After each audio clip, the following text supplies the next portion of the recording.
You're listening to the Hour of the Time. I'm William Cooper. Good evening, ladies and gentlemen. Well, we had a surprise today. I have struck up a friendship with someone whom I have never seen, and in fact, quite a few people whom I have never seen through the mail, that is regular United States mail, through email,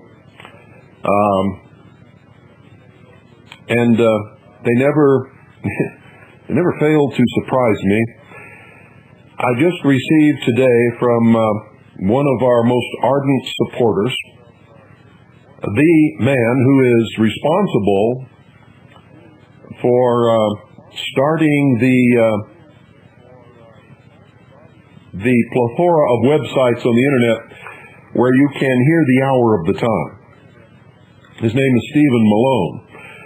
If you're on the internet, you might know him as Racer. But he's done an awful lot to help us out. He was the one who compiled the Intelligence Service Research Database, which, by the way, is no longer available. We still get orders for it from time to time, but it's no longer available. It was only available for a very short period of time. And if you didn't get it when it was available, then you're never going to get it because it's gone. But Stephen Malone was responsible for that. And as I said earlier, he was responsible for the plethora of websites where you can hear the Hour of the Time on the internet. He has done an awful lot of research into the mysteries. He's extremely interested in what we have accomplished here. He has thanked us on several occasions for waking him up. And he has a great website of his own. And he's a musician. He does an awful lot of things. But he's just sent us a CD. And it's incredibly beautiful music. He played the music. He wrote the music. He played the music. He produced the music. He put it on CD. And it's beautiful. You're going to hear it tonight because that's what we're going to play on the Hour of the Time tonight is Stephen Malone's CD of Moonlight Winds. And I think you're going to love it. But look here what he has done to help us. And I want the whole world to know the generosity that he has displayed. He sent us an extension of his copyright, along with his CD, Moonlight Winds. And it's a compilation of 10 instrumental songs, all performed by him, produced by him, written by him, everything. It's a beautiful CD. And he has given us an extension of copyright to reproduce his CD in any way we want for the next year. And all the proceeds, he says, can go to me or my family or the Harvest Trust or any designees whom I denote in writing. Well, I never accept any personal gifts for myself. I've just never done that in the past. Everything goes toward the mission that we have here, to promote liberty and freedom for all peoples of all religions, of all races, of all places of ancestral origin. So the proceeds will go to benefit Harvest Trust. I can tell you that right now. And I can tell you that every single penny earned from the sales of this music will absolutely go toward the television project. So that's where it's going to go, Stephen, if you're listening.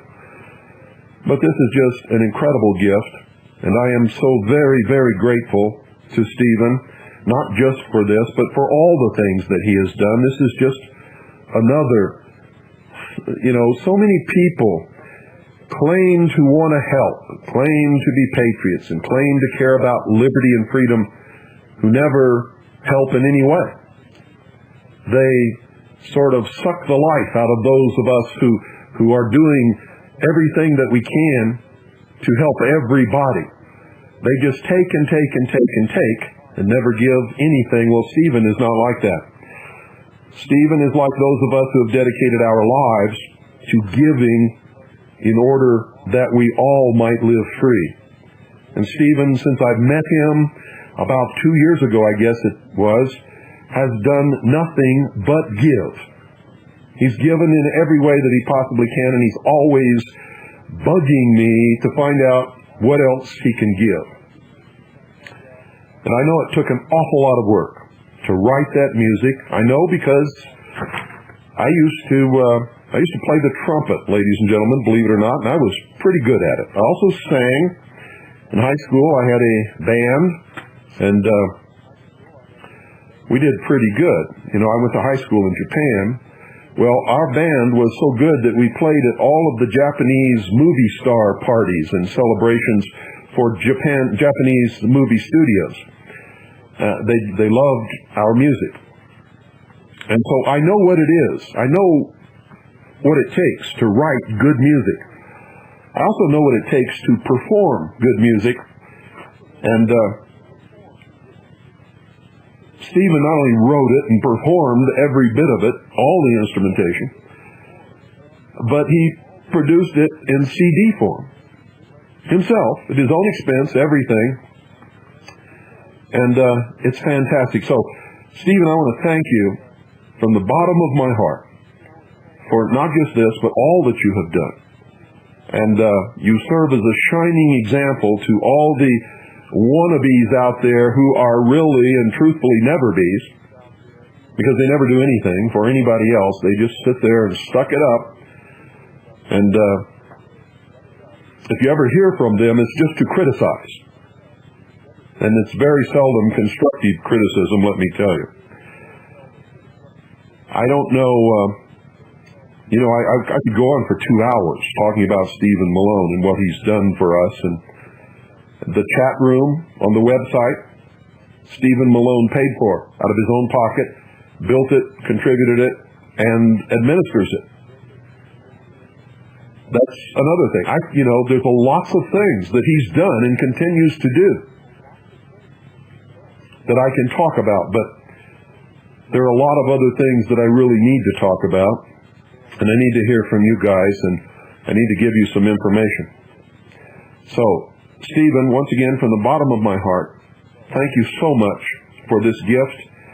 And for all those of you listening, we're just going to play the music from Stephen Malone's CD, Midnight Winds, tonight. And if you're listening on shortwave, you know the nature of shortwave. It's stereo, and it is beautiful. And you're not going to hear it like it really is, but you're still going to hear some beautiful music. We're going to make this available to you on cassette tape, stereo, produced on the best equipment that we have for $10 post-paid per copy. And every penny that's made will go into the nonprofit television project fund, so that we can get our production of the hour of the time on television, and so that we can build the community service nonprofit station, television station here for the Round Valley, where all the production will be made and from which the rest of the world will receive our television productions. We're going to do it. It'll be a lot easier with your help, but with or without your help, we're going to do it because there are a lot of people like Stephen Malone. And a lot of people have said that we can't do it, just like they've said we couldn't do everything else. We couldn't have a radio show. I couldn't write a book. If I did, nobody would publish it. If it was published, nobody would buy it. We couldn't publish a book. We couldn't expose what really happened in Oklahoma City on April the 19th, 1995. But we did. We couldn't have a radio station, but we've got one. We couldn't encourage and help equip and educate micro radio broadcasting stations across the nation and around the world, but we did it. We couldn't expose the IRS for the outlaw, tyranny, subversive and treasonous organization that it really is, but we did it. We couldn't have a worldwide radio broadcast that could be heard in all nations everywhere, but we did it, and we're going to complete our television project, and we're going to do that too.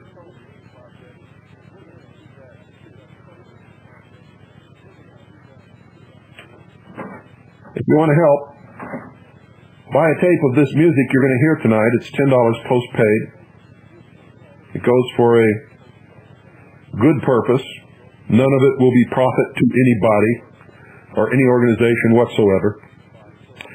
We will consider your $10 a donation, and for that donation you will get the stereo top quality tape. You won't get one of these little white tapes. You'll get a real good top quality tape, ladies and gentlemen. And it'll probably be a TDK IECI Type 1 tape that is excellent quality. In fact, that's what we use for the masters of our broadcasts around here. And if you don't like the music, send a donation anyway, folks. We've got to do this. We've got to get it off the ground. We've got an awful lot of people to wake up that don't listen to shortwave, don't listen to radio, and won't believe anything unless they see it on television.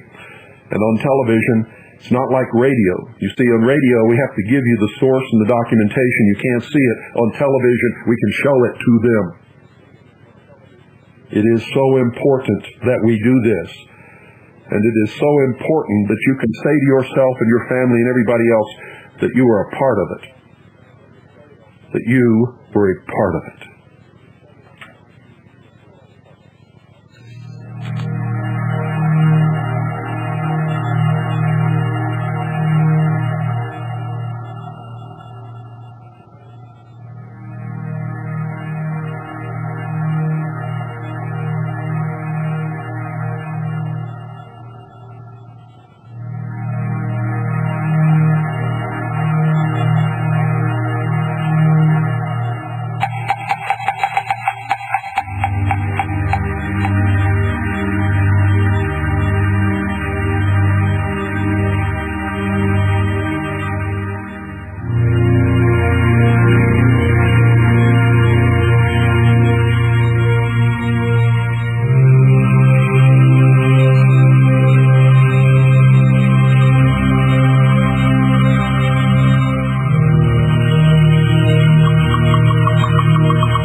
Well, hello, honey. How are you? I was just getting ready to start the meat of the broadcast when you walked in and said, "Hi, Daddy." What are you up to? Gonna hug you. Oh, he's going to hug me? Well, come on. Give me a big hug real quick so I can get on with this broadcast. Oh, thank you. What a surprise. Thank you so much. You're welcome. Want to say hello to everybody? Hi. Want to say Merry Christmas? Merry Christmas. Okay, now you run along and I'll see you later, okay? Thank you for coming to see me. My daughter, Allison, just decided to come and give me a big hug. And, of course, I loved it. Thank you, Annie. My tea has arrived. On Wednesday, ladies and gentlemen, on Wednesday, and before I start this, I guess I had better tell you to get pen and paper, because you're going to need it once again. On Wednesday, December 16th, just 16 hours before the impeachment proceedings were to begin, President William Jefferson Clinton launched a war against Iraq. The president was impeached on Saturday, December 19th. He was not expecting that. He thought the war would either completely erase all desire for impeachment or at least delay it until after the new year. But he was impeached on Saturday, December 19th, Saturday afternoon to be exact. And exactly 2 hours later, the war in Iraq was terminated.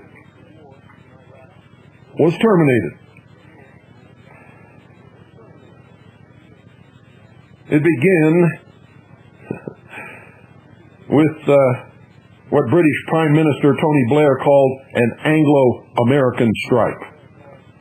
It was really, ladies and gentlemen, a Zionist British Israelism strike. And the two are exactly the same, synonymous, if you will. British Israelism, Zionism, same thing. Exactly same thing. So this Anglo-American strike was really a Zionist British Israelism strike. The United States and Great Britain launched a massive attack dubbed Operation Desert Fox against the nation of Iraq. It was, in fact, a unilateral violation of the United Nations Charter.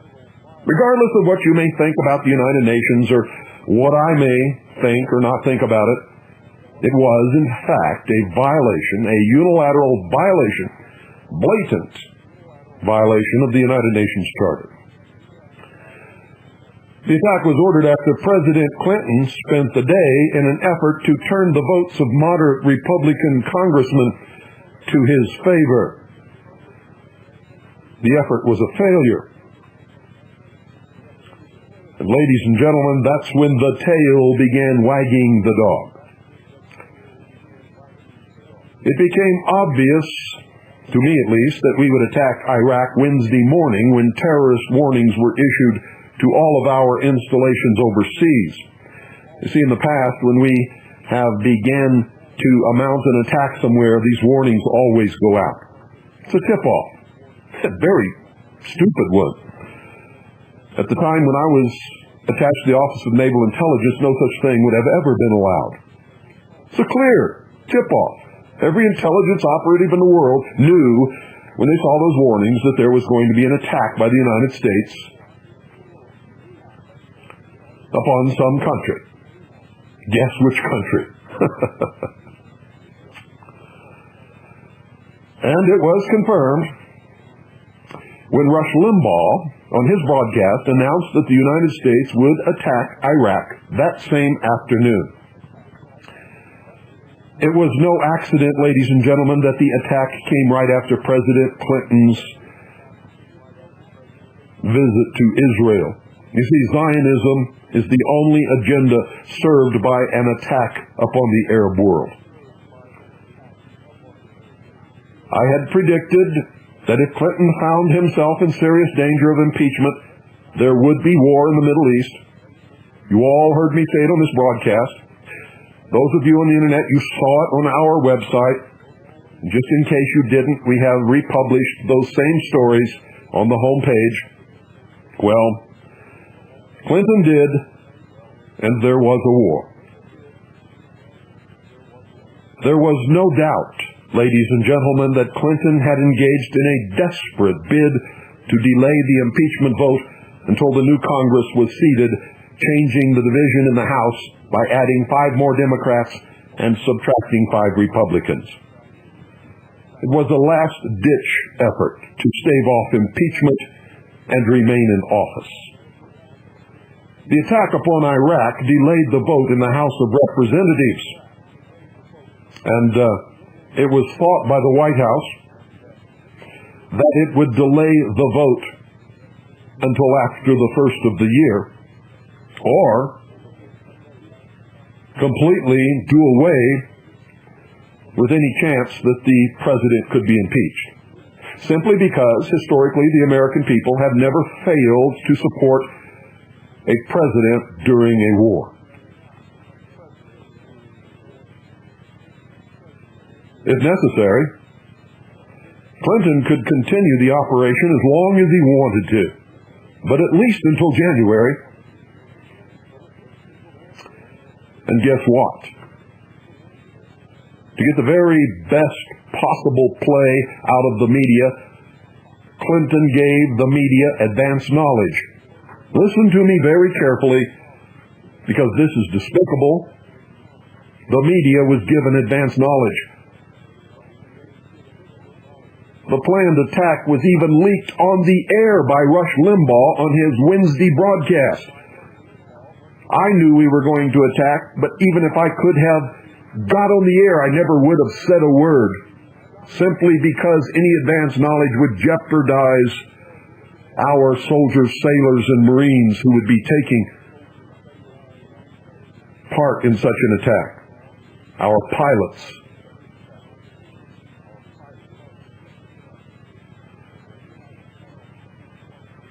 But you see, at that time, I had no idea how far in advance Iraq was warned of the coming attack.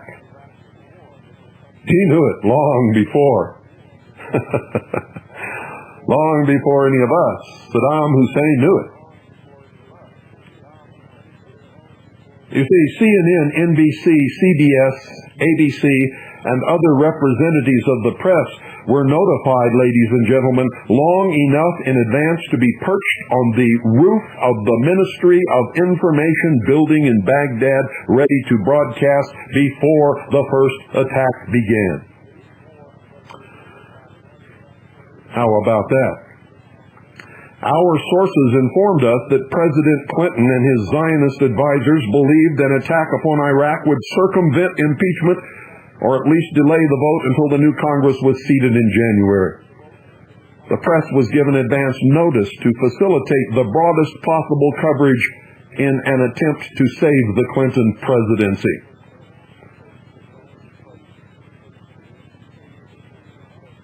See, Clinton had made a big mistake. All of his troubles came from Zionism. We talked about this just last Thursday night, I believe it was. We talked about it Wednesday night.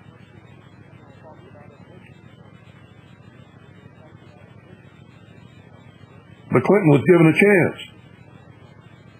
Stop pushing for the peace accords. Stop pressuring Israel to pull its people out of the occupied territories and turn over the land promised to the Palestinians. Stop it right now, and we'll give you a chance to get back within our good graces.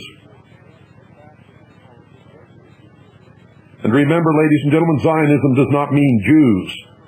Most Jews are not Zionists. Most Zionists are Christians. All those who practice what is known as British Israelism are Zionists. Jerry Falwell is a Zionist. Pat Robertson is a Zionist. And I could go on and name many, many more. Reverend Schuller is a Zionist.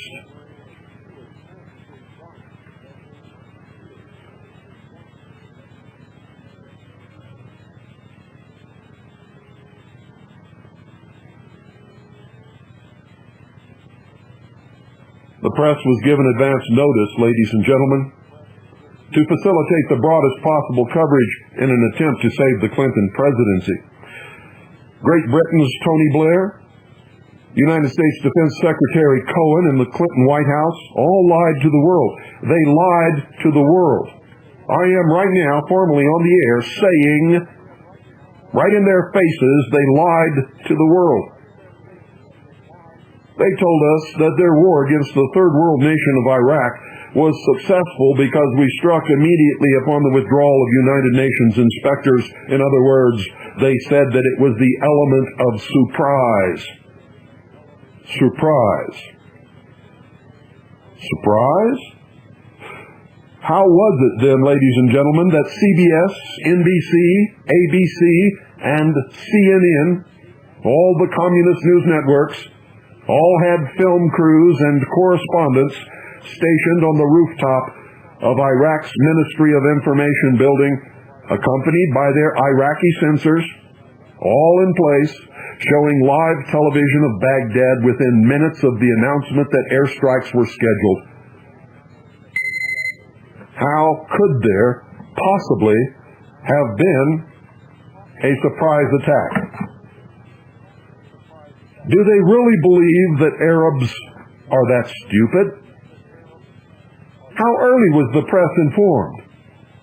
On Wednesday night, Bernard Shaw on CNN made the statement that Christiane Amanpour had driven for 19 hours to be in Baghdad before the attack began so that she could serve as the foreign correspondent during the war for CNN. Let me tell you that again. On Wednesday night, December the 16th, Bernard Shaw made the statement that Christiane Amanpour had driven for 19 hours to be in Baghdad before the attack began. The statement went right over the heads of most of the sheeple of the world. When did they seek permission to broadcast from the top of the Ministry of Information building? And when was it granted? What did they tell Iraq? Did they say, "Oh, Mr. Iraqi Minister of Information, the United States and Great Britain are going to mount a full-scale air attack against your country, and we wish to film the death and destruction of the Iraqi people and their homes that is about to occur on top of your building"? Is that what they said? How was it that the American media was already positioned with live television being broadcast before congressional leaders or the United Nations Security Council were informed of the attack? How is it that they had Iraqi censors standing there with them to make sure that they did not give out any military secrets or information on what facilities or targets or how many casualties there were? How come those censors were already standing there with them before Iraq was attacked, and Iraq was not supposed to know they were being attacked?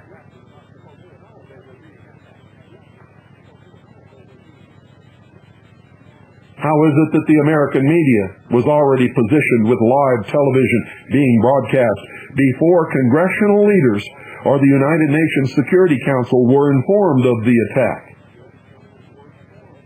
It would appear that the United Nations and the United States Congress were the last to learn of this war, or else they're just another pack of liars. Which is it? Clinton's attempt, as we all know, was a miserable failure. The Republican majority did not buy it, and neither did the American people. Despite all the phony polls and the phony fake polls that they are still attempting to manipulate public opinion with, the majority of the American people made their wishes and desires known.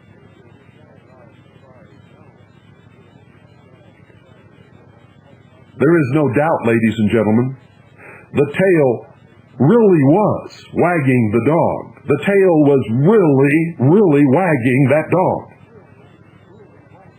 Clinton is not only one of the greatest liars in history, but is one of the most opportunistic, racist murderers.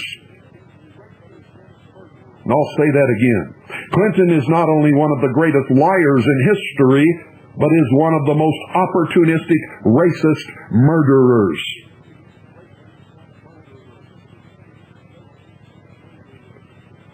He also proved that he is willing to put the lives of American military personnel in harm's way to fulfill his own self-interest.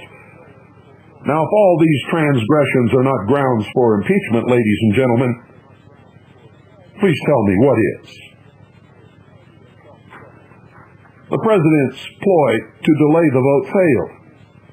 Republican leadership in the House of Representatives began impeachment proceedings against President Clinton on Friday, December 18th, rejecting arguments that debates on impeachment might injure the morale of our armed forces in Operation Desert Fox, and certainly over the wailing and gnashing of teeth of all of his Marxist socialist proponents and backers.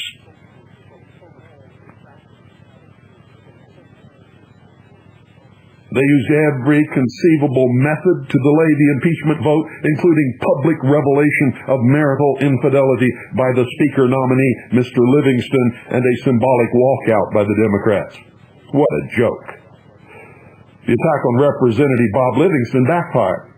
The Democrats' walkout resembled nothing more than a bunch of whining children. And it was the stupidest thing I ever saw. Because they walked out and then they ran back in real quick in order to get their vote in. As in everything they do, it was symbol over substance, and the symbol meant absolutely nothing at all. Someone with morals, someone with substance, someone with the courage and reality of their conviction planted firmly within their soul would have walked out and never returned. But not these clowns.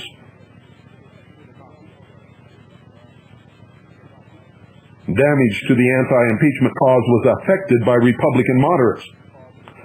As one by one, they voiced their intent to vote for impeachment.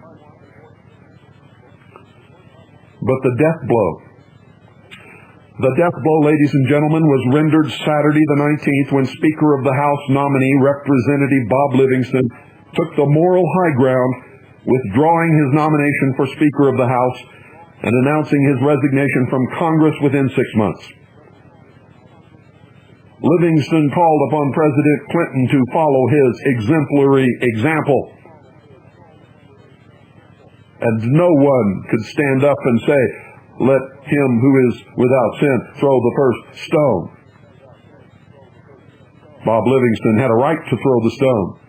And he set an example by his resignation and called upon Clinton to resign, and I call upon for him to resign also. Resign, you scum-sucking liar. You are disgracing the office of the presidency and the United States of America every second you remain in the White House. Every second you remain in the White House. You are not worthy of the position. You are not worthy. You are not worthy to shine shoes in an alley. You have no morals, no ethics. And the count of those who have died around you is so far out of sight that it is inconceivable that you have not been charged with many murders, not just one or two. And your latest killing binge in Iraq is despicable. There was nothing patriotic about it. You were not saving the United States, our freedom, or the Constitution. You are murdering innocent Iraqis with your claim that it was Saddam Hussein who is the cause of all the trouble. You did not target him. You did not make any attempt to bring him out of power. It was just another lie, directed at those too stupid or too ignorant to understand the truth of what was really going on.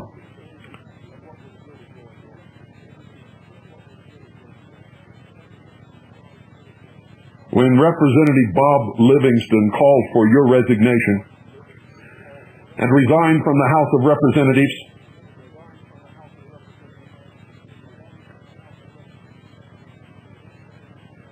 he turned the tables on the Democrats, on the Marxist socialists, and at the same instant became a great American hero. Representative Bob Livingston is a great American hero. He did what was best for the country, not what was best for himself. And he set an example.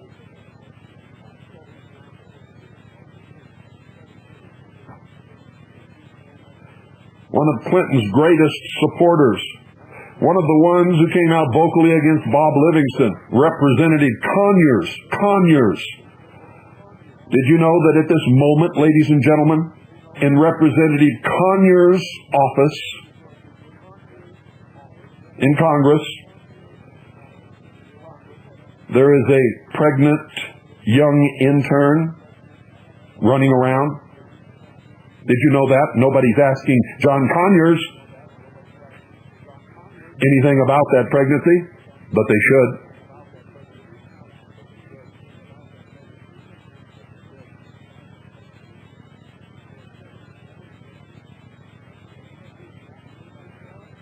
The president lost his battle to remain in office on Saturday afternoon when Articles 1 and 3 of the Articles of Impeachment were passed. Articles 2 and 4 were defeated. The four Articles of Impeachment and the vote count are: Article 1, passed 228 to 206, willfully provided perjurious, false, and misleading testimony before a grand jury on August 17th. I'm not reading the entire articles, just the pertinent excerpts, so that you'll know exactly what they are. Article 2, defeated 229 to 205, willfully provided perjurious, false, and misleading testimony in sworn written answers on December 23, 1997, and during his videotaped testimony on January 17, 1998, in the sexual harassment lawsuit filed by Paula Jones. Article 3, passed 221 to 212, prevented, obstructed, and impeded the administration of justice, and has, to that end, engaged personally and through his subordinates and agents in a course of conduct or scheme designed to delay, impede, cover up, and conceal the existence of evidence and testimony related to the Jones case. Article 4 was defeated 285 to 148. Engaged in conduct that resulted in misuse and abuse of his high office. Willfully made perjurious, false, and misleading sworn statements in his written responses to some of the 81 questions posed by the House Judiciary Committee.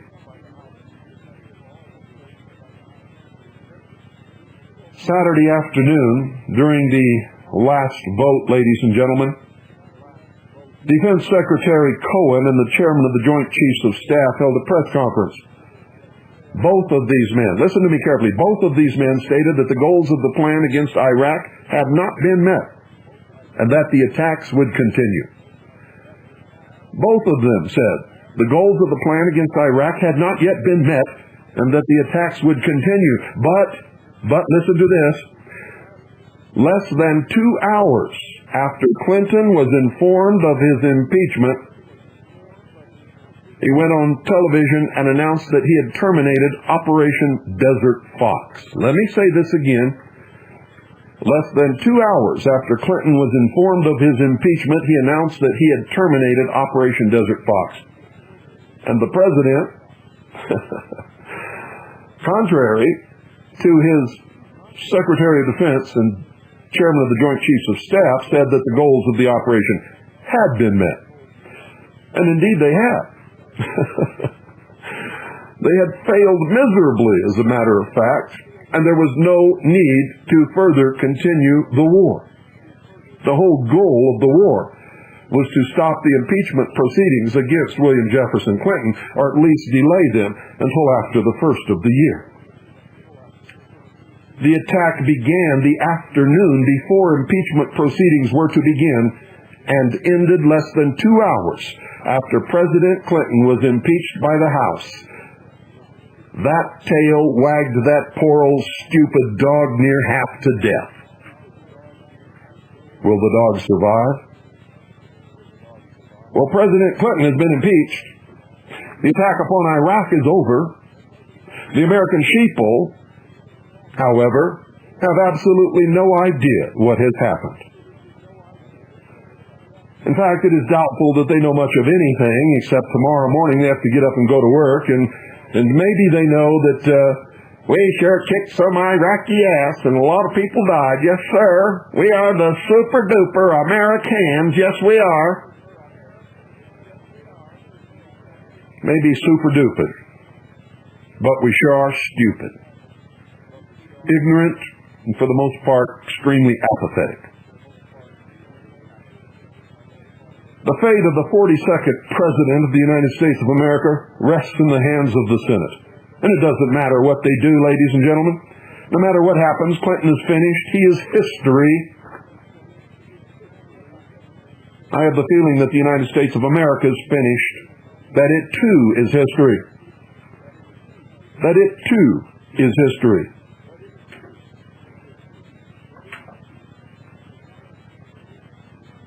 And I have this incredible urge to kick the living crap out of Dustin Hoffman.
Listening to the Hour of the Time.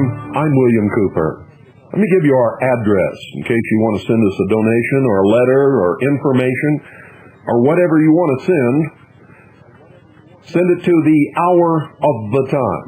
That's the Hour of the Time. in care of 98.5 FM. That's in care of 98.5 FM. Post Office Box 940. That's P.O. Box 940, Eager, spelled E-A-G-A-R. That's Eager, spelled E-A-G-A-R, Arizona. Arizona. Postal Zone 85925. That's Postal Zone 85925. One more time for the slow ones. Harvest Trust.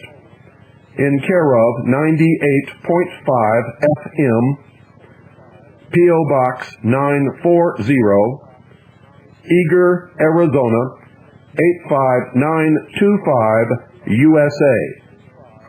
And if you're writing from another country, please don't forget to put USA.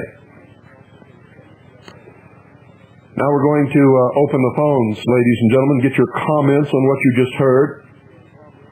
And maybe you'd like to contribute something that you know yourself.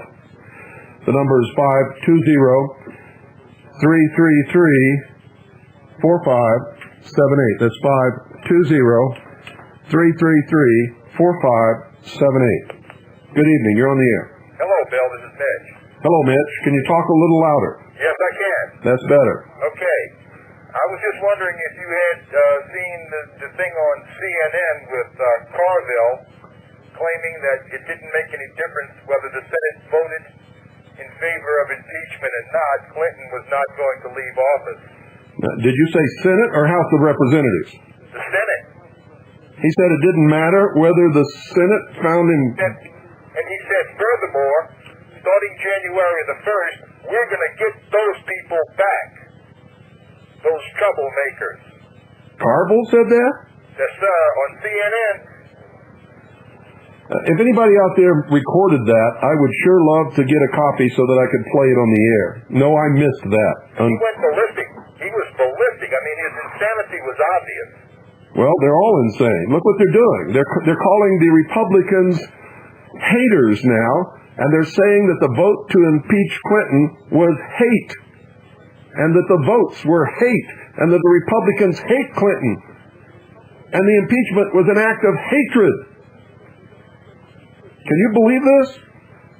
Well, he definitely showed his insanity and went ballistic and completely revealed that they don't think anything of the Constitution of the United States because he's not leaving office, he said. Well, we've known what they think about the Constitution for a long time. They underestimated the feelings and the political mood of the country. They don't have the power that they think they have anymore. Well, I don't know what to say. It just makes me nauseated to know that there are still people out there that say, well, we should just let him finish his term. Even after I tell them this, they still say the same thing, some of these people. It's insane. That's because they're not people. They are brainless sheeple. And unfortunately, if there's enough of those brainless sheeple, they'll get exactly what they deserve. Unfortunately, those of us who don't deserve it will also get it. Exactly. That's what upsets me so much, because I have a family that I love very much, and because of the stupidity, we're going to have to suffer along with them.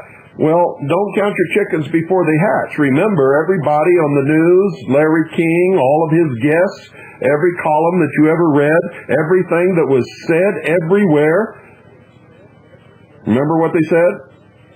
They'll never get enough votes to impeach him in the House. Oh yeah, I realize that. So don't count it out before the Senate has a chance to demonstrate whether they are moral, responsible, law-abiding citizens or not. Well, they may surprise you like the House of Representatives did. There was also another woman, I don't remember her name. And how about Bob Livingston? He shocked the hell out of the world. Yeah, I realize that. It kind of caught me by surprise, but... caught everybody by surprise. Nobody that I know, including me, believed that there was one single congressman or even one person in the entire structure in Washington, D.C. that had any moral standards whatsoever or the capability of doing what was right rather than what was personally expedient. Yeah. Oh, and one other thing, that same day, a little while later, they interviewed a woman who was highly connected. I don't remember her name, but she's highly connected with Clinton. And when the interviewer asked her, would it be such a bad thing if Al Gore finished out the year and a half term as presidency, she said, don't even think about that. Bill Clinton is not going anywhere. He is going to stay there until the last second of the last minute of the last hour of the last day of his term, because the American people elected him, not the Senate. The American people did not elect him.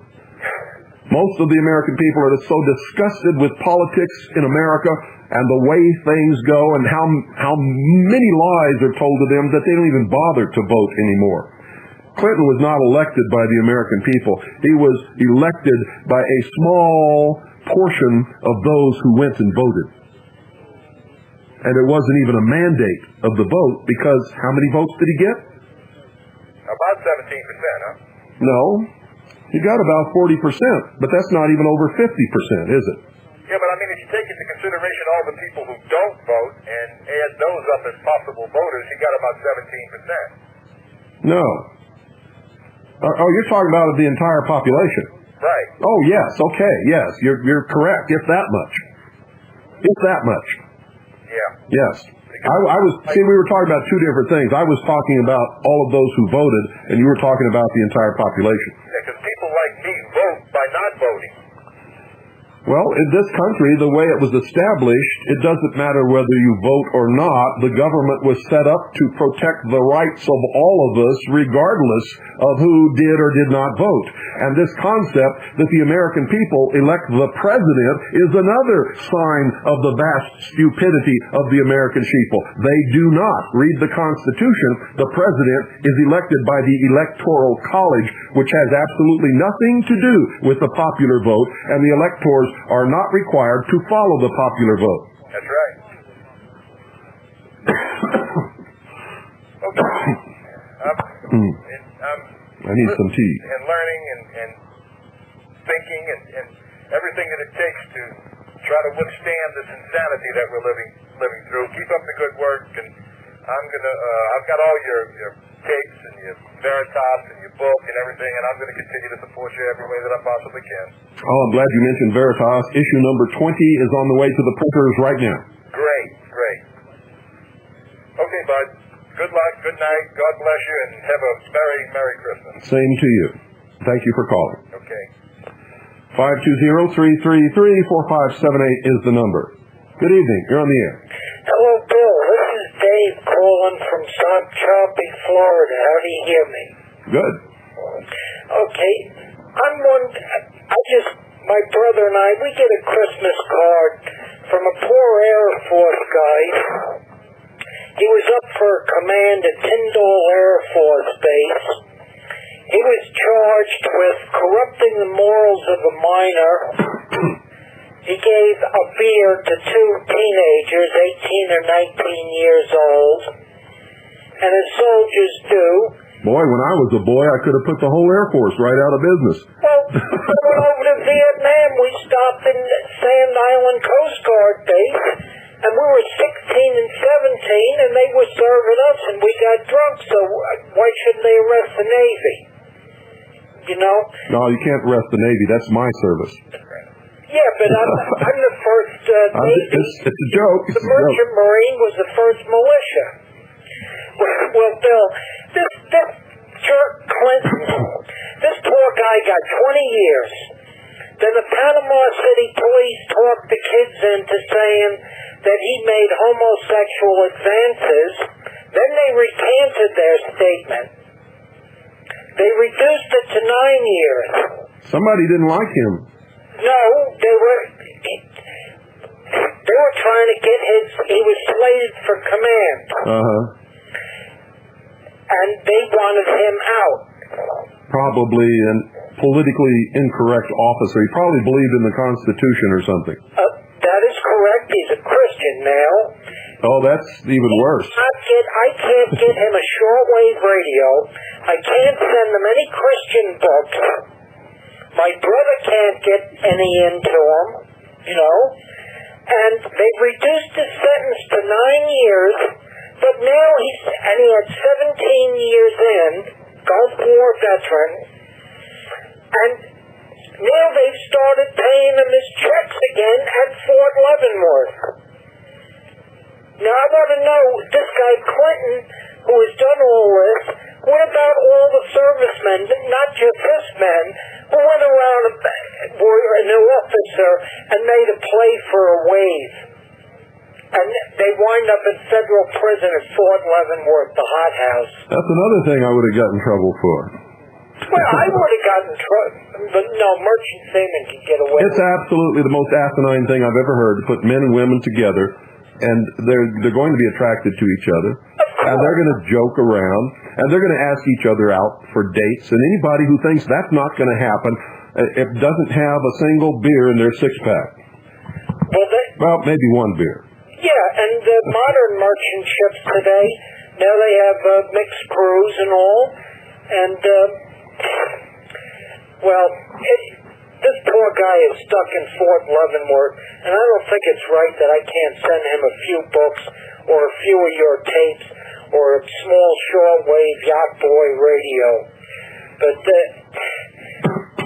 so Clinton gets away with it, and all these servicemen are in federal prison right now while he runs free.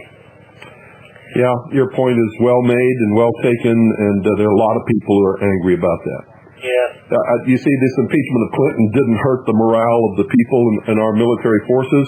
I happen to know an awful lot of people in military service, many of them high-ranking officers, and I'm going to tell you right now, it made them all very happy. They're all very happy, extremely happy. Clinton has just about destroyed our armed forces, and they're not, their morale was not damaged by Clinton being impeached. They are celebrating. I can guarantee you they're celebrating in the military service right now. Right. And from what we worked with the military, as soon as this guy got in, he started screaming, "Oh, let the homosexuals be equal." Yeah. The average merchant ship, you've got 25% of that crew is bisexual, and our rule of thumb is you just keep it out of sight. Don't annoy anyone. Don't act stupid. Mm-hmm. And I've seen captains and officers who were the same, you know, and you've probably seen it in the Navy. But he plays up to everything. He plays up to the senior citizen, Social Security. He plays up to the minority what works there. And, well, here's this poor guy in jail for Christmas. Yeah, well, a lot of, you know, nobody likes this. I got to let you go. Okay, God bless you, Bill. Thanks a lot. Bye. Oh, boy. Nobody likes these things. I mean, it's incredible. It's not good at all. You're listening to WBCQ, Monticello, Maine, USA. This is the Hour of the Time. I'm William Cooper.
Good evening. You're on the air.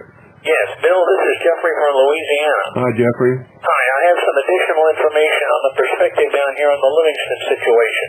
One, we got the first reports of Livingston's resignation Thursday night at 5 o'clock p.m. from WWL-TV Channel 4. some people tried to deny it Thursday night because of statements that came out of the Republican caucus. But did you notice Saturday morning in Livingston's speech a line that said, "We are all pawns in the field of history where outside forces determine our status, etc., etc.? Uh-huh. Now, I never miss things like that. well, obviously, I suspect from the information I've gotten that Livingston was told to resign by higher-ups since he admitted that we are all pawns in the field of history. Remember how we talked about the mystery schools, etc. years ago? Yes, but he could have been taking some little bit of literary license there in when he wrote his speech, and he could mean something entirely different from that. I didn't see any remorse or any bitterness or any sadness. I saw a man who was resolute and purposeful in what he did. And I think that if he had been told or ordered to resign by somebody else, we would have seen a little bit of something else in there. Well, of course, I couldn't see his facial situation. You know my condition. Yes, I do. But the point is that his office today has been completely shut down, and he's completely shut down everything as far as his activities are concerned, just as he said he would do. Now, what's happening down here is that you're having a lot of people jumping into the race, including a local former city councilwoman, Peggy Wilson, or a guy out of Kenner, whom I don't know, or a state representative who is also running in the race. And David Duke, right? David Duke is going to run for Yes, he was one of the first ones to announce. Well, that's all we need is a racist in there. Yeah, I know what you mean, but here's the other part of the story. According to the conservative index from the New American Magazine, Bob Livingston had at best a 48% pro-American rating, and 52% of the time voted for more government and more projects. In fact, most of the people down here are mourning the fact that they will not be getting government grants for UNO's U.S. Navy Research Center and other dependent agencies such as Avondale Marineways, because the money won't be flowing from Washington down to Jefferson Parish and New Orleans anymore, thanks to Livingston's loss. Well, it might, depends on who gets elected to take his place, but let's not let his past voting record take away from the fact that he did the right thing, and he set the moral high ground in this issue. I see what you mean. Now, the question is, will the Senate follow it? Because both the President and the Senate are now on trial. If the Senate fudges and lets Clinton go, you and I both know what that does to the moral issue. Oh, yes. Also know what it's going to do across this country. There's going to be a hue and cry like you've never heard before. All these polls they're putting out, those are the biggest lies I've ever seen in my life. Yeah, everybody. It's a clash between the moral relativists who define the underlying problem narrowly, and those of us who look at the problem in a much wider sense and have a much more wider definition of the terms. No, it's against. I'll tell you what it's against, what it's between, Jeffrey. At least this is my opinion from watching this very carefully for a long, long time. This is against the dictates of Karl Marx and the dictates of the law. That's right. That's correct. Both Karl Marx economic and social Karl Marxism. Yes, absolutely. And Karl Marx said that there is no such thing as a lie if it furthers the cause of socialism.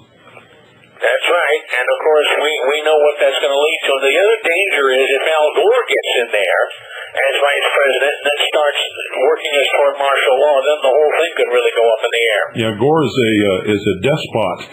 He also, in his book, blamed Christians for everything that had ever happened in the history of the world, and he made a statement in his book that is chilling, that if we eliminate all Christians from this earth, it would be a really great place to live.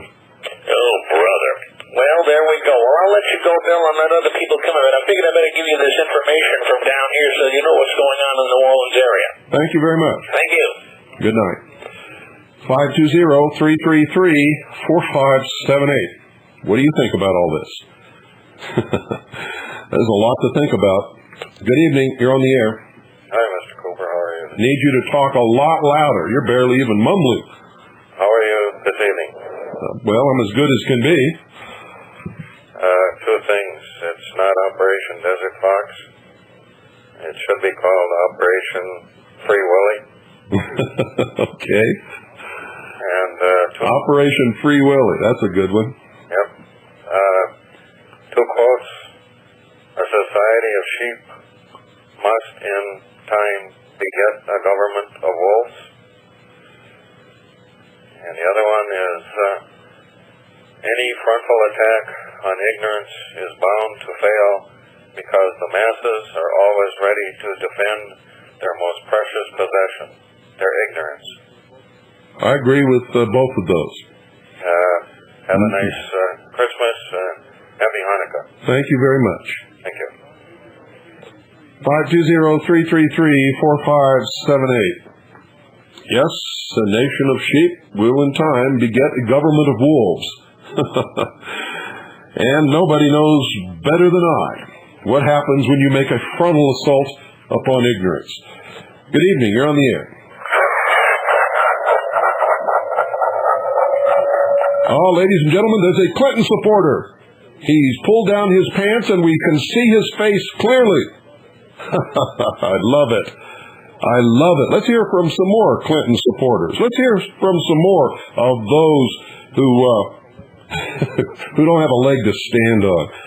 That's, well, you all saw his face, ladies and gentlemen, as he bent over and pulled down his pants. 520-333-4578. We welcome calls from anybody. Wow. What an incredible night. Let me see. Let's go back here and do this right now and get ready for a break that's coming up in a couple of minutes. Good evening. You're on the air.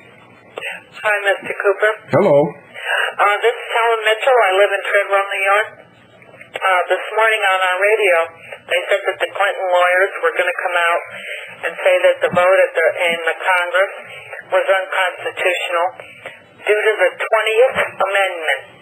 And I was wondering if you had anything to say about that. No, I've heard it. They did not say they were going to do that. They said that it was being considered amongst a whole lot of other things that they were considering.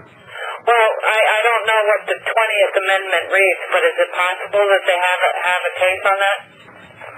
Well, I don't know if they do or not. I doubt it. I know what the... It was something to do with partisanship. No, in fact, they don't have a case. I know exactly what it is. I remember exactly what they said. They said that because it was a lame duck Congress, that it was unconstitutional for them to vote to impeach a president of the opposite party. The Constitution makes no such distinction. The Constitution says that if a president commits treason, bribery, high crimes, or misdemeanors, that the House of Representatives can impeach him and send that impeachment of charges to the Senate, who will try him. Doesn't say anything about lame duck congressmen or who has how many people sitting in Congress to vote or what party the president belongs to. In fact, when the Founding Fathers wrote the Constitution, there was no such thing as parties and there were no such thing as politicians. So it's just another... Well, this whole situation is very scary to me, and I would like to know, like you to know, how much we appreciate your voice and your opinions and your awareness of what is going on. But, there really is something I would like to do to wake up the American people, because I own a general store in a little town in upstate New York, which everybody considers New York, the city. We're very rural here, and people are not interested in this. They have their head in the sand. And I called Bowler's office, that's our congressman for the 23rd district, and I didn't get any really, let's call so-and-so, so-and-so. What can we do about it? How can we fight this? That this man is evil. And he's very evil. He's more evil than... It's not just this man. It's the whole philosophy of the people in Washington, D.C. today in both parties, regardless of what the Republicans have done. They're just as much at fault, in my estimation, as the Democrats are. And they have allowed a philosophy of socialism Marxism, and you want to talk about extremism, it's not us who believe in the law and the Constitution as the supreme law of the land and the founding principles and ideals who are the extremists. It is those who are subverting those principles and ideals and this nation from within who are extremists.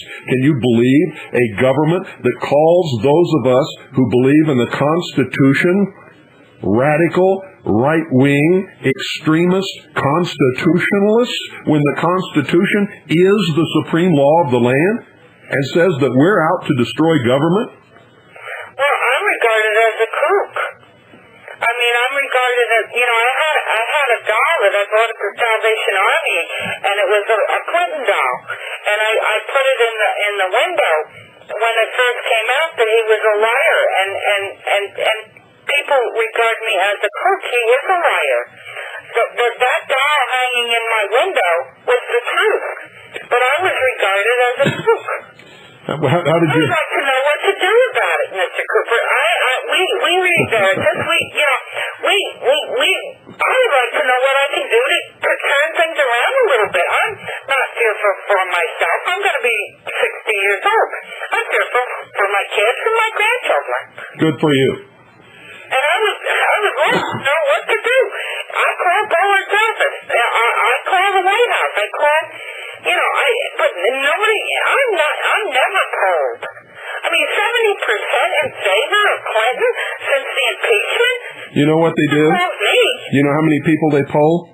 1,200 people out of a nation of 260 million. And they say that poll is accurate. You can rig that poll just by calling all 1,200 people in a certain neighborhood. Oh, it's very disturbing. I'm very upset. Well, I'm very upset, too. Yeah, well, hey, keep talking, and I'm listening, and if you come up with some ideas for what I can do... I already know what to do. I've already made my opinion on that matter well known to everybody, but it doesn't appear that anybody understands sorry, it. There's so many of them here, and they're out there, but they're not listening, and they have such confidence. They think, oh no, it can't happen. It will never happen. But I'm sorry, it's happening fast. Yes. And I'm scared to death for my kids, not for me. John and I have had a good life. We had the 50s, the 40s, the 60s, Yeah. But it's for my kids I'm worried about, and I'm just looking to, wake somebody up. But I don't know how to do it. I wish I did. Well, I can tell you that I've tried my very best, and I have awakened an awful lot of people, but there are so many who don't even want to hear about it. And if they hear about it, they're not really listening. Mr. Cooper, they don't care. I'm proud that you're an American, and keep on trucking. Thank you very much. And thank you. Merry Christmas. Good night. Merry Christmas to you. Happy holidays and all that stuff. Thank you. You're welcome. Bye. Okay, here we go.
incredible. That is just incredibly beautiful music.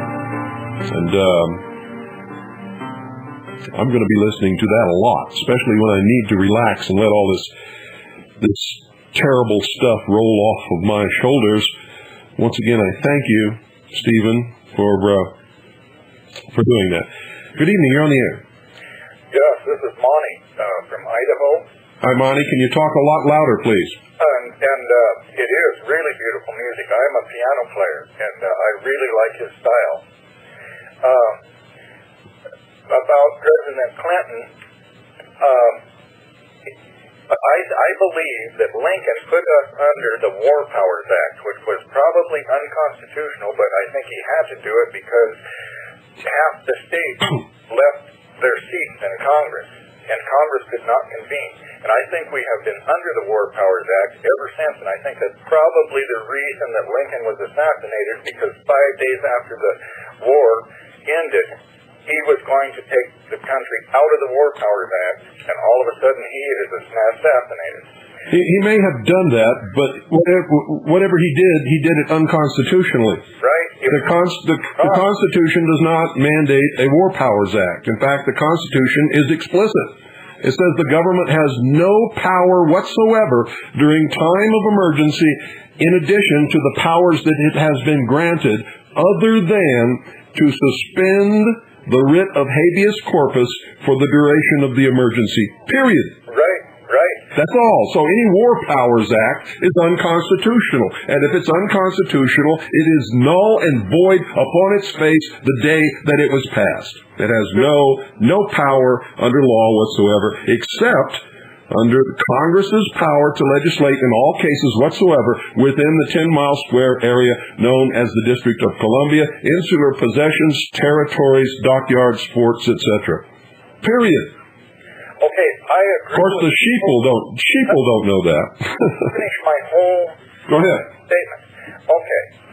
Now, they in Congress, in Washington, D.C., don't look at the philosophy that you just stated. It's not a philosophy, it's the law. I know it. Well, then why do you call it a philosophy? It is the law. I just read you the law. To me, it is a philosophy because it's from. No, it's the law. They are going. The Constitution is the supreme law of the land. I don't care what they do. If it's against the law, it's wrong. It's subversion. It's treason. Can you not interrupt me until I finish here? If you'll say something is right, I will. Go ahead. Let me bring it together. Go ahead. Interrupt me. Okay. If we're not under the War Powers Act, and it does exist, we can't say it don't exist because it's unconstitutional. It does exist. It's on the books. It's written into law. I don't care if it's fraud or unconstitutional. It does exist, and they use it. All right. It could be that President Clinton, either if we're not under the War Powers Act, enacted the War Powers Act so he could control Congress and the Senate. But it didn't work because... You mean Lincoln? They were already... No, I'm talking about President Clinton. Clinton did not enact the War Powers Act. He started a war so he could enact the War Powers Act. No, he implemented the War Powers Act. I know it. You said enacted. He did not enact the War Powers Act. He implemented it. Okay, he implemented it. Yes. Okay, and this is... Believe it or not, words are important and definitions are important. Right. Okay, well, let's say he implemented the War Powers Act to try and stop the Senate. But it didn't work on him because they were already in the impeachment process. You mean the House of Representatives? The representatives, yes. Now, you see why I have to interrupt you? Yes. If I let you go on, nobody would know what the hell you're talking about. Well, you can later. I mean, you're good. I mean, you're clear. But who knows how history is going to come out about this, if we'll ever know really what went on in the White House during all of this. But I agree with you 100%. I was listening to Johannesburg, South Africa, and they called me, because I'm an American, they called me a murderer, and I don't like that. I don't like Clinton. Well, you see, when you attack a country that has not committed any act of aggression, has not attacked its neighbor, does not possess any chemical, biological, or weapons of mass destruction, that is murder. That is murder. That's the definition of murder. No other word for it. Yes, that's what Hitler did. It's mass murder. Yes, it is. And another thing is I listen to Radio Cuba, and Radio Cuba bills themselves as the only free nation in the Americas, which is kind of interesting. But what their news, they said that they had enjoined, and this was been a couple of weeks ago, they had enjoined with 20 other small nations of the world and filed suit against the United States for violations of humanitarian acts against humanitarians. War crimes. War crimes. And now, boy, they've got more to add, don't they? Yes, they do. Yes, there is a world court. Well, there is a world court, and whether it has jurisdiction or not is something else. According to the Constitution, they cannot have jurisdiction over the United States of America. Because it's sovereign nation. That's right. Right. But have we given up that sovereignty with the United Nations? Can't give it up. Congress or the president can't do anything that is abhorrent to the Constitution. Well, maybe it just might come down, if they're found guilty in the world court of violations against humanity, maybe that some other nations will come in and hang our president if we the people aren't going to do it. You know what? I hate to say this. But to wake up the American sheeple and show them exactly what they've done, maybe that should be done. Maybe that needs to be done. Yes. Maybe some other nation needs to come in and arrest the President of the United States and put him in jail like they did to Manuel Noriega when they set the precedent, Right. and try him for crimes against humanity for all of the people that he murdered in Iraq. Maybe that needs to be done. And the United States of America set the precedent. If a court somewhere would issue such an order, they have just as much right to arrest and try our president as we had to arrest and try Manuel Noriega. I hope it happens. For the sake of the world, I hope it happens. It would wake up a lot of people. It would make them understand what they have set in motion and how dangerous it is. Yeah. Well, I'll give somebody else some time here. Okay, thanks for your call. 520-333-4578. Folks, I'm a loyal American, law-abiding citizen. I believe in the supreme law of the land, the sovereignty of the United States. Such an action would pain me to the quick. But we set the precedent, and maybe we need to learn a lesson. Good evening, you're on the air. Yes, hello? Hello. Hi, this is Howard Levine, and I just want to say, I think you're an idiot and an asshole. Well, Okay? hey, Howard. This is Howard Levine. Howard, instead of attacking my character, why don't you use some brains, if you have any, and talk about the facts? What is it that you object to, Howard? I object to your whole stupid program, and I want to take it off the air. Howard, do you realize what you sound like to the entire world? You cannot address the facts. My name is Howard, and I don't care. You're an idiot and an asshole. Howard, address the facts, Howard. Let's see if you have any brains at all. You're a communist. What is it that you can debate here? You are a communist. You wouldn't know a communist if a communist was sitting on your head. You're a communist, and I don't want to talk to you. Get off the air. Come on, tell us, debate. Get off the air. Talk about some facts. Talk about some facts, Howard. See, ladies and gentlemen, see what I'm telling you? These people cannot address the facts. They cannot talk about facts.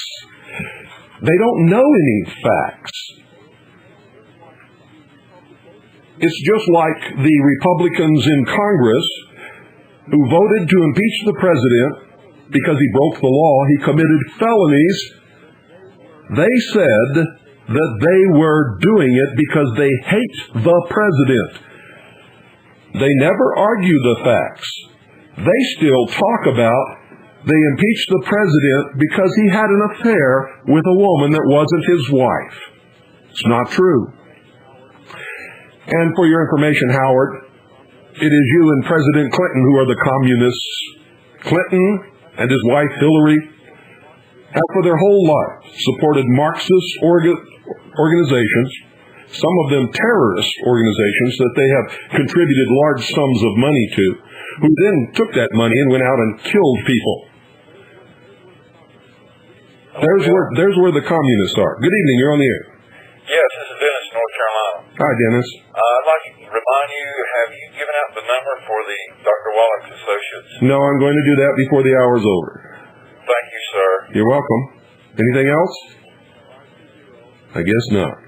520-333-4578. Let's hear from some more of those people out there who have all the brains. That's amazing. The way that they have of absolutely being totally ineffectual with no intelligence whatsoever. They cannot even debate their side of the issue. Good evening, you're on the air. Hello? Hello? I own you. I control you. This is WB2HWW. I control what you do. Oh, you do? Really? I command you. I control you. Howard, Because I control you. Howard, go to bed. Every time that they do these things, they demonstrate, ladies and gentlemen, the lack of their individual and collective intellectual ability. They don't have any. Good evening, you're on the air. Bill, this is Tim. Hi, Tim. How you doing? Good. I have just one comment to make to our friend out there, Howard. No, forget about Howard. Okay, Don't give Howard any play. I challenge anybody to converse with you with the facts. They can't do it. Very good. Good night, Bill. Thank you. But folks, please don't address the idiots.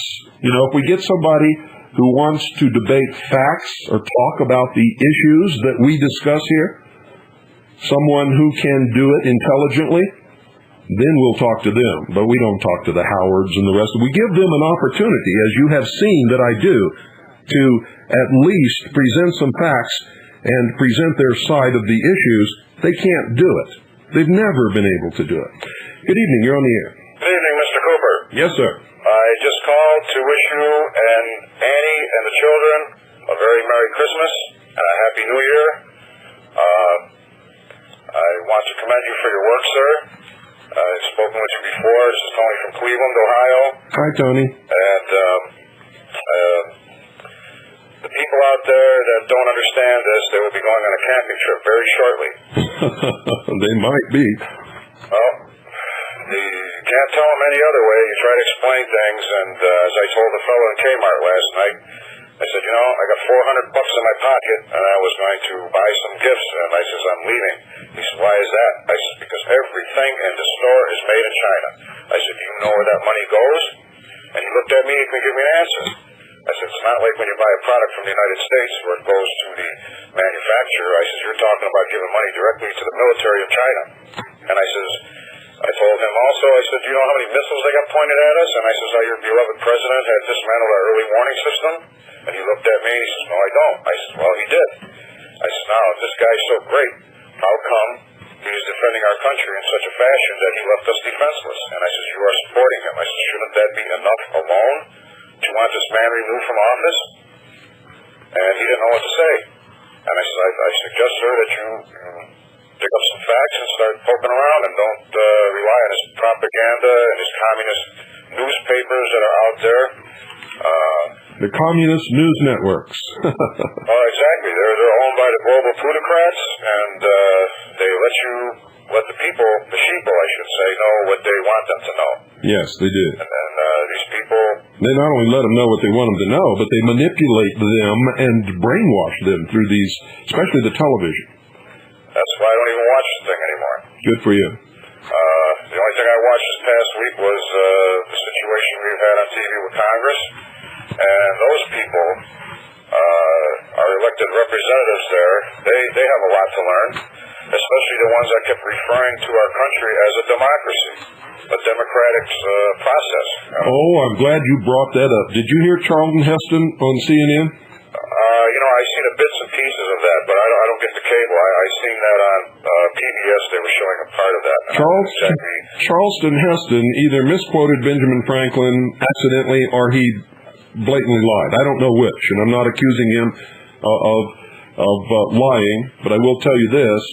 He said that Benjamin Franklin, when he came out of the Constitution Hall in Philadelphia, when the Constitution had been adopted, was asked by a journalist waiting, what it was that they had done. He said, Ben, what have you wrought? Ben said, a republic if you can keep it. Charlton Heston said that Ben Franklin said, a democracy if you can keep it. And that's a lie. That's just not the truth. Now, he may have... Right. I mean, I remember that from when I was 10 years old. Yes. The republic if you can keep it. Yes. I don't know, maybe I'm just one of the few out here, but I can't seem to get it through my head and understand what in God's name is wrong with these people. They're Marxist socialists. They believe in the socialist cause. They want socialism to rule the world. To have socialism, you first must have a democracy. You must convince the people that they have to vote themselves all these benefits, and that takes you into socialism, and then the end goal is communism. That's why poor old Howard wouldn't know a communist if he was sitting on his head.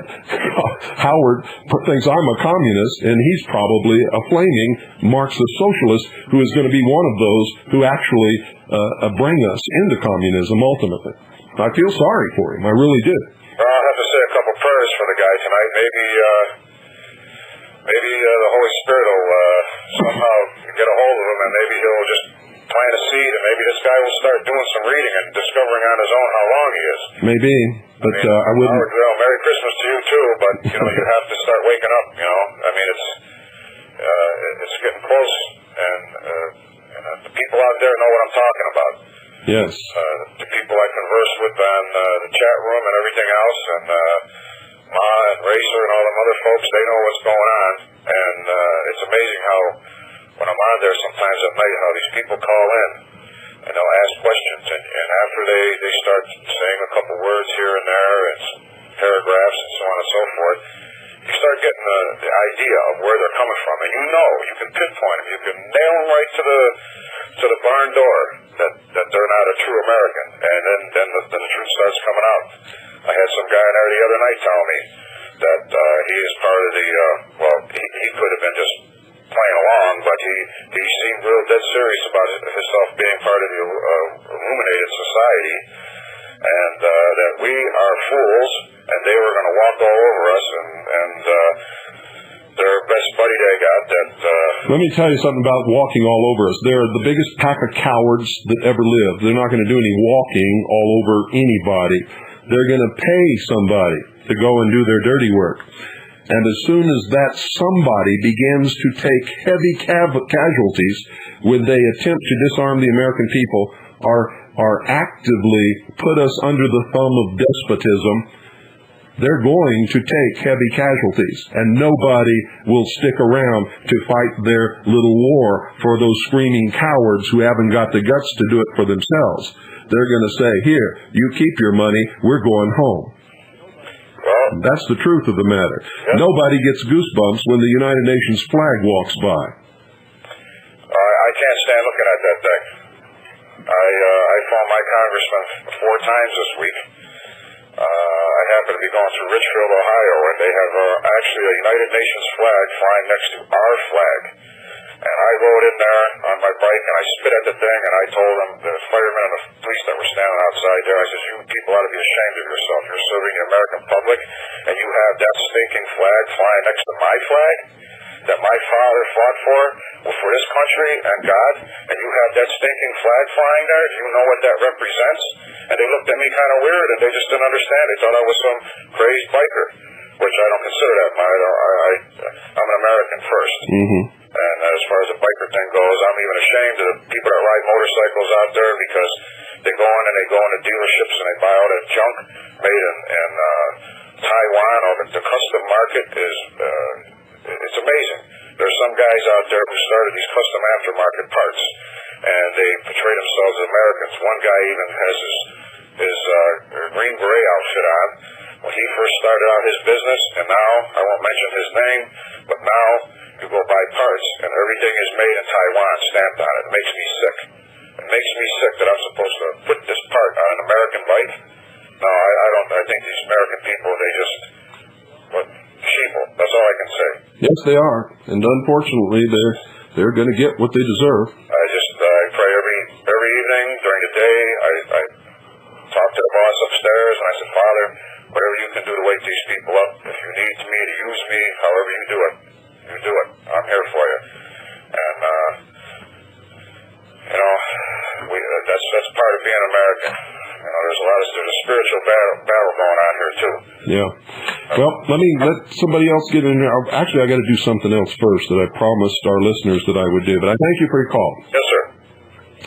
Okay, I'm not going to take any more calls for a little bit until I get this done, because I promised that I would do it, and I'll be right back right after this for some important information. For all of those of you who have sent in your associate applications, get your pen and paper and get ready to take down some numbers, because I have some important information to give you.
Beautiful, outstanding music. Outstanding. Stephen, you are just one incredibly talented and worthwhile human being. Okay, for all of those of you who have already sent in, especially those of you who sent them in first, your associate applications for American longevity, let me give you some information here. A lot of the applications have been sent in, a lot of them. So if you are one of the first group that sent in your applications, I'm going to give you two telephone numbers here.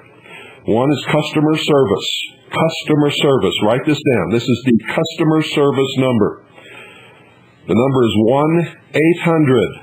1-800-982-3189. That's 1-800-982-3189. One more time. Customer service number is 1-800-982-3189. You need to call that number tomorrow. Tell them your name that you submitted your application under, and Harvest Trust is your upline. Harvest Trust is your upline. You need that information. You have to tell them Harvest Trust is your upline. And then ask them for your American Longevity Identification Number. Ask them for your American Longevity Identification Number. Once you have that number, if you want to place orders by credit card, you can call the order number. Write this down. This is the order number. 1-800-982-3197. This is the order number. 1-800-982-3197. One more time. This is the order number. Write it down. 1-800-982-3197. You can call and using your credit card can order products over the phone. For the rest of you, you will get a big package. You're going to get a big package full of everything, all kinds of stuff, all the information that you wanted to know about all of this stuff. And you're going to get an order form. And you will be able to order by what they call check debit, if you want to, by credit card, or by sending in a check and money order with your order form. For those of you who need to take these products on a regular basis, and that's everybody, I can tell you that right now, you can, and there's a form in there to do it, you can put in an automatic order where they will debit either your checking account or your credit card every month and send you whatever you designate to be sent to you every month. I highly recommend that you do that, because then you will automatically get the health care products that you need, the nutritional products, so that you can stay healthy. Now, let me give you some clues, because you haven't got it yet. Some of you want to start taking these products right away because your health is in bad condition and you need them. So listen to me very carefully. Listen to me very carefully. I'm going to tell you what you need to take. And I'm going to start with the bare essential minimum right now. Okay? If you don't have much money at all, but you need something to help your health. Now remember, folks, as an associate or a preferred customer, you can order at the wholesale price. What you must order is the Virgin Earth Minerals. Virgin Earth Minerals. Everybody needs to take that. Remember, the whole thing is about minerals. You need the Virgin Earth plant-derived minerals. Okay? They're $18. $18. You get a big bottle. If you take it according to directions, it should last you 1 month. If you really need to double the dosage, it'll last you half a month. It's $18. Okay? Virgin Earth plant-derived minerals. Now, ladies and gentlemen, this has an unbelievable effect upon you when you begin to take it. You'll feel your energy coming back. Some of your aches and pains may go away. And for those of you who need vitamins also, you want the Virgin Earth plant-derived minerals, and you also want to get the Virgin Earth Ultimate. Virgin Earth Ultimate. And take those two. Now, the Virgin Earth Ultimate has up to 77 organic plant-derived, totally dissolved bioelectric trace minerals and elements, free amino acid complex, grapeseed extract, coenzyme Q10, dimethylglycine, selenium, copper, chromium, manganese, boron, potassium, iron, and calcium. And it also has a complete regimen of all of the vitamins so that you won't have to take all of those bottles of vitamin pills anymore. For instance, it has 200% of the daily recommended allowance of vitamin A, 50% vitamin D, 1,333% vitamin C, 60% of calcium, 24% iron, 667% of vitamin E, 2,000% of vitamin B1, 38% of vitamin K, vitamin B2, 1,764%. I can go on right down the line. Everything that you need is here. Now, you can't just take this by yourself. You need to take it by itself. You need to take it with the virgin earth plant-derived minerals. So you take the virgin earth plant-derived minerals and the virgin earth ultimate liquid. And if you don't want to stop there, I think that's $38. If you don't want to stop there, especially if you have any kind of a heart condition or you have arthritis, these additional products have helped an awful lot of people. And hopefully it's going to do the same for you. You need the Ultimate Cal. Ultimate Cal. Write it down. Ultimate Cal. That's your calcium, magnesium, potassium, zinc, and boron concentrated. You also need the Ultimate EFA, which are the ultimate essential fatty acids. The essential fatty acids. You cannot be in good health without those. And you need the ultimate glucogel. So, if you get all of these, listen to me very carefully. If you get the virgin earth plant-derived minerals, the virgin earth ultimate liquids, the ultimate cal, that's spelled C-A-L, the ultimate EFA for essential fatty acids, and the ultimate glucogel, you have the pig arthritis formula. That is the pig arthritis formula. And I'm telling you right now, it has made a new person out of me. It's made a new person out of a lot of people, ladies and gentlemen. So if you want to see your health improve and improve very quickly, these are the things that you need to take. Now, there are other things that you can take, and it depends upon what you can afford. Here's what you should do in the order of your ability to afford. No matter who you are, you should have virgin earth plant-derived minerals. If you can afford another $38 a month, you need to take the virgin earth ultimate liquids. Okay, now get them in the flavors that you like. Don't get the classic virgin earth ultimate classic. Don't get that, because I'll tell you, well, you can get it if you mix it with something else to drink, but I wouldn't drink it by itself. If you get the flavored, they have cherry and tangerine. Get one of those and you'll really like it. Now, whenever you take these things, you must mix it with real orange juice, calcium enriched. Okay? You can buy that in your store. You can get Minute Maid or Tropicana, as long as it's real orange juice. Okay? It's got to be real orange juice with calcium enriched.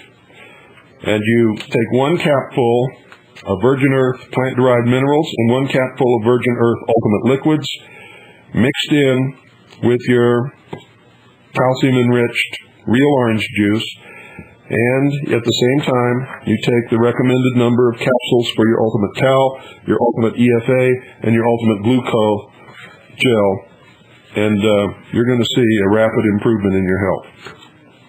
Okay?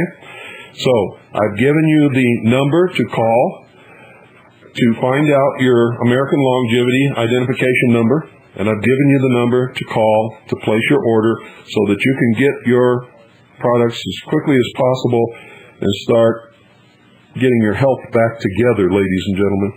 And you know, it's up to you what you do with this, and it's up to you how long you continue to take it.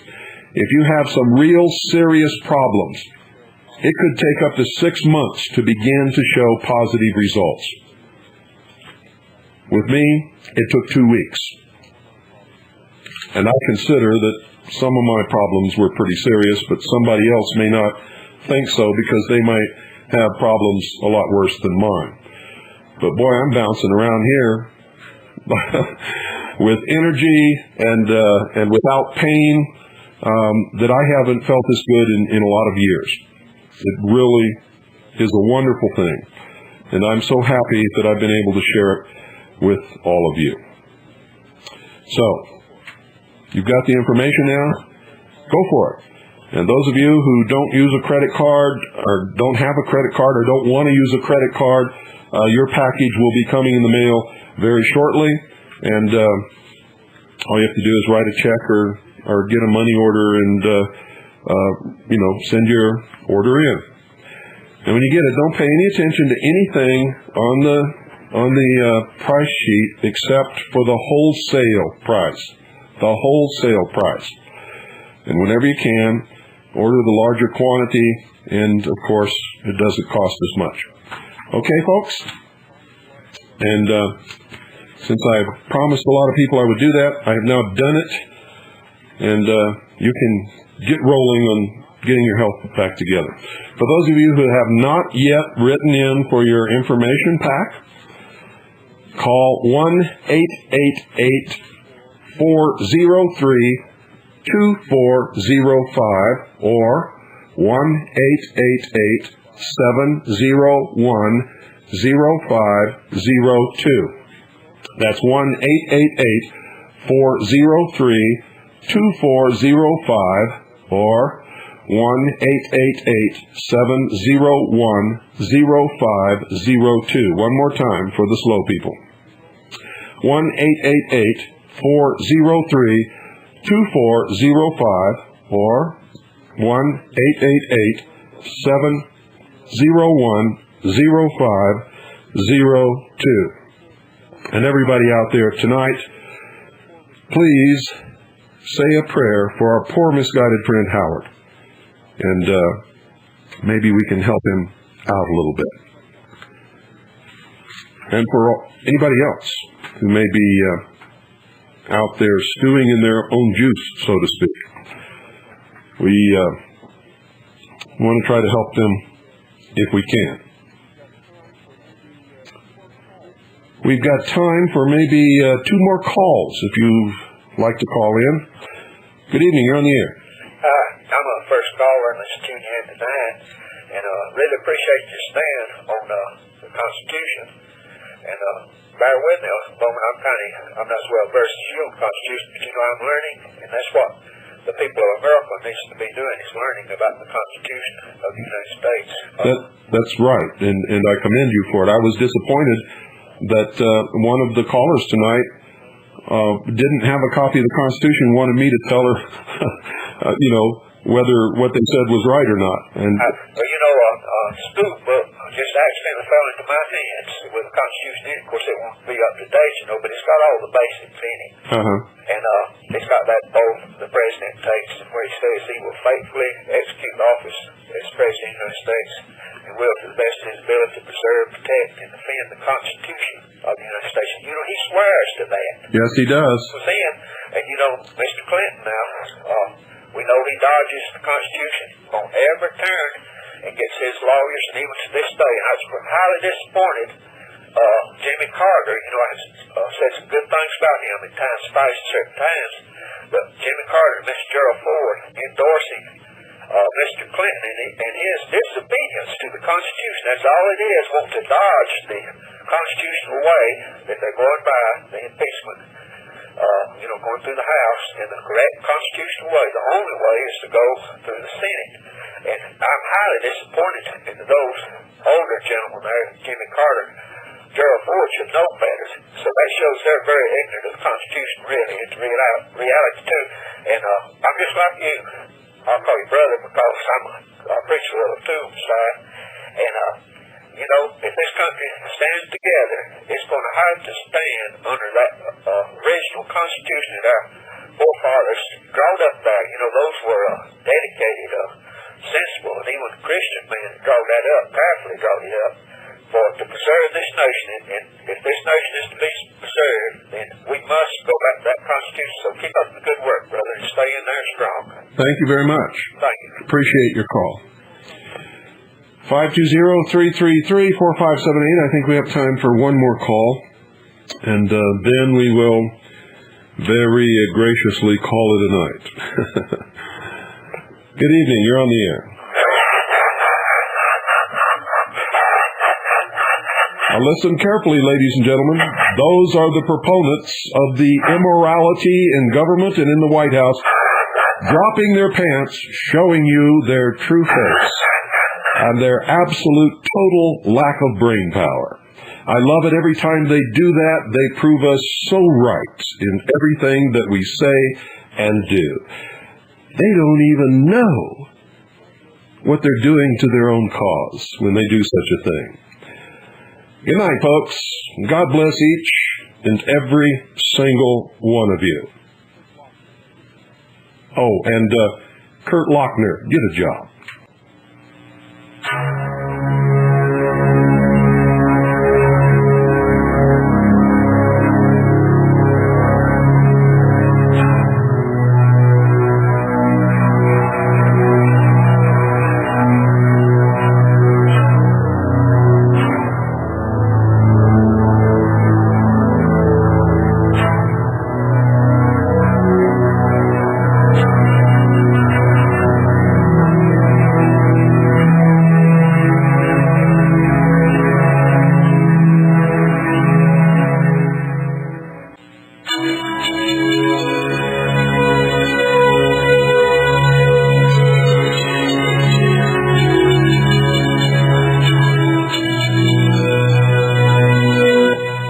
Ladies and gentlemen, if you like the music that you've heard tonight, it's a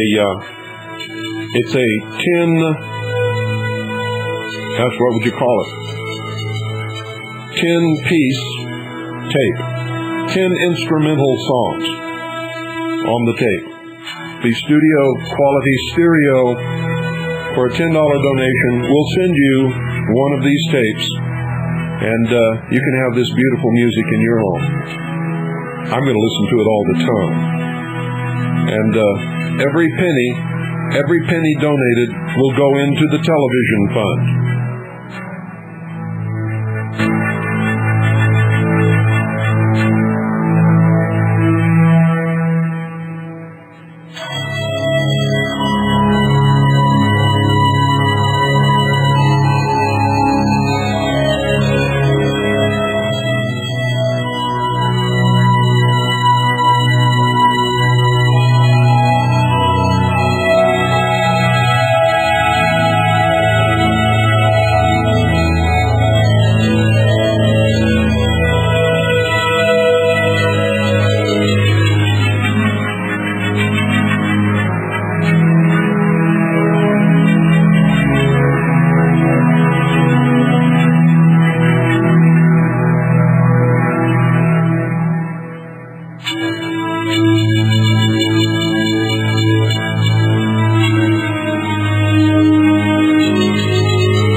Please don't leave. If I can hold you, then let me squeeze. My heart goes round and round. My love will come down. You leave me restless.